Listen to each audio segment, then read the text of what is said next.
Hello everybody, welcome to what I think is probably about the 84th video I've made about camera bags on this channel. I do love camera bags, but it's perhaps getting a bit silly. I can't even promise you that this will be the last one for a long time either, because I think I'll make more in future. But anyway, basically, if you've watched any other videos on this channel about camera bags, you'll probably know that for the past couple of years or so,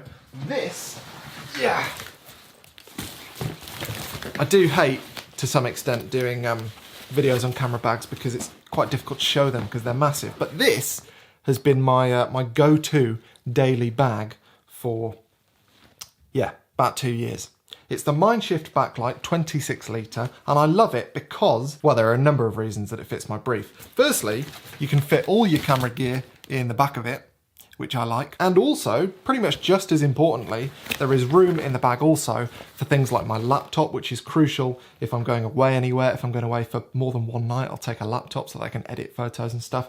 This has a dedicated laptop compartment. And if you don't have a laptop, there's also room for things like layers, burritos, water, that kind of thing too. However, all that stuff has to fight for the same space. So there have been times in the past where I've found that it doesn't particularly work all that well if you want to take all of that stuff with you. That's my only gripe with this bag. And also I don't really like the green, actually, on reflection. Having spent a couple of years with it, I would have preferred a black one. But good bag, it's just it's not perfect for my needs because it can't carry everything I might need all at once. Also, I've discovered the joy of hydration bladders since I've been mountain biking, and there's nowhere really to put a hydration bladder in this, apart from the laptop compartment. But if you put it in there, there's no room for other things like layers and stuff, which means that sooner or later you end up using the camera compartment to put like your burrito there and your waterproof jacket in there, which is fine, but it's not completely ideal. Anyway, the reason I'm boring you with all this is that I think recently I mentioned that Emily and I are moving house again soon, hopefully, and then hopefully we'll never move ever again because it's a nightmare. But I was going through the cupboards and stuff, working out what I've got and where that would go in a new house, and I came across a bag that I was hoping to get out soon anyway for some camping, which is this, an F-stop Sucker, which was very kindly sent to me by F-stop. I was looking at this bag and I was thinking, this is perfect for all of my photography needs, in that there's room to fit all of my camera gear and there's access to it from the back. Again, you probably can't see any of this. There's then plenty of room on top of that for all of my other gear, things like layers. There's access for a hydration bladder. I could definitely fit a laptop in here. And there's basically just loads of room where you wouldn't have to have, items competing for space. I mean, there's about 3 different pockets that are easily burrito size. Trouble is, as you might be able to tell, probably not in this room, but it's absolutely massive. Now, I think it's about 70 litres, which is a little bit too big for daily use.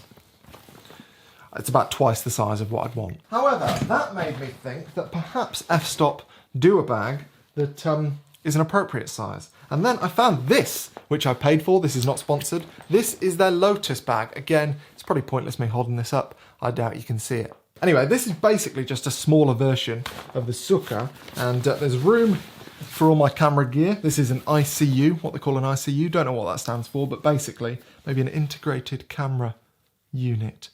Maybe that's it.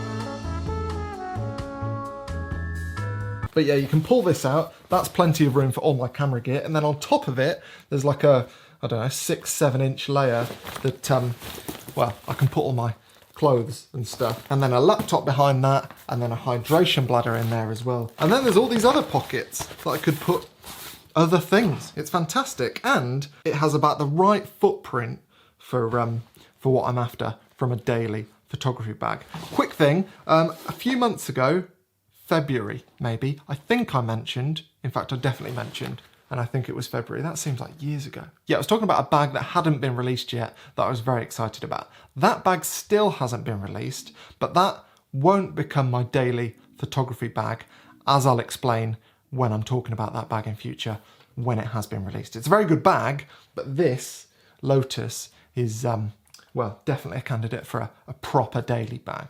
So, I should probably go and take it for a spin. Have a shave first.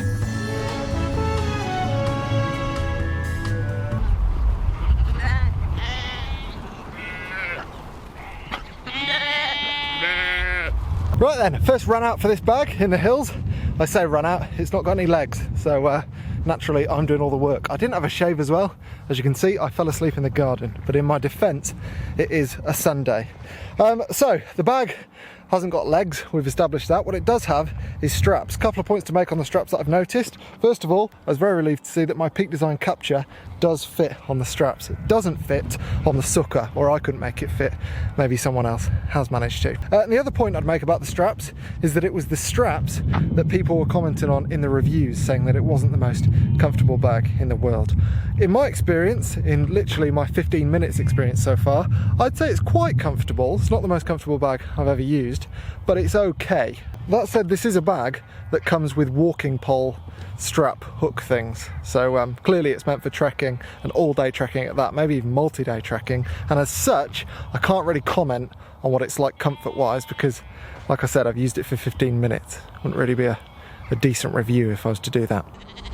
Oh, there's a sheepdog over there. That'd be it. Why are you going towards the sheepdog?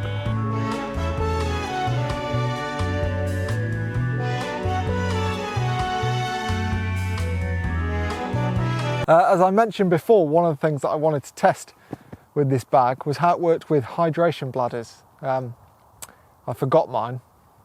Not the end of the world, because I'm sure a hydration bladder fits in the place it's supposed to in this bag, and therefore it works fine. But it would have been nice to have some water. It's quite hot, sweating, don't know if you can see. I'm thirsty as well.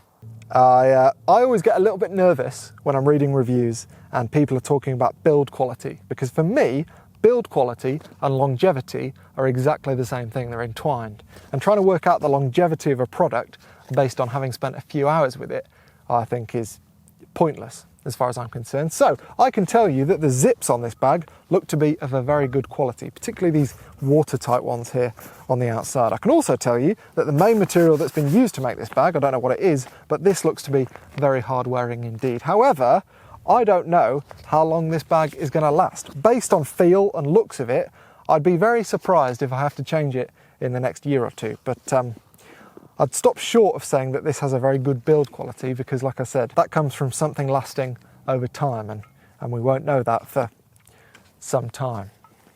Initial signs are good though. Can someone please tell me what these strap things are? I don't even know what to call them.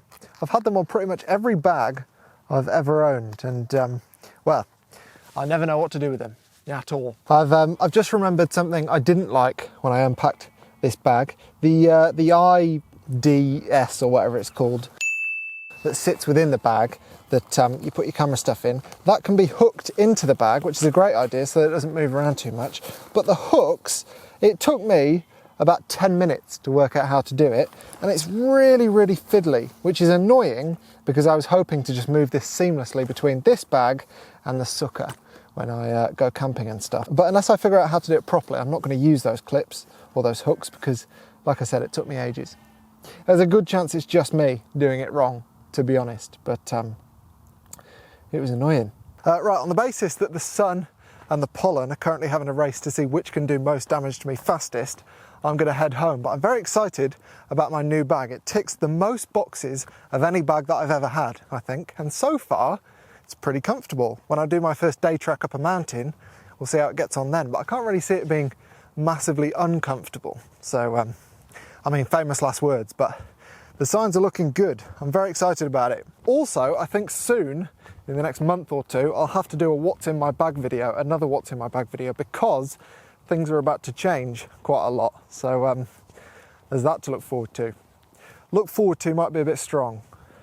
I doubt any of you are going to put it in the diary, but yeah, that'll be coming. On that note, actually, I get a lot of comments from people saying that they're thankful that this channel isn't really much about the gear, and I talk about stuff other than new products and whatever. And I think agree with that.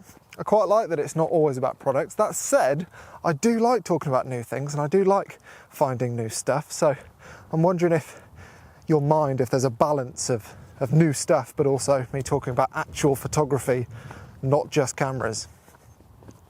Just a thought. Anyway, stay safe, stay well, and I'll see you soon, if I've not got sunstroke or been eaten alive by pollen.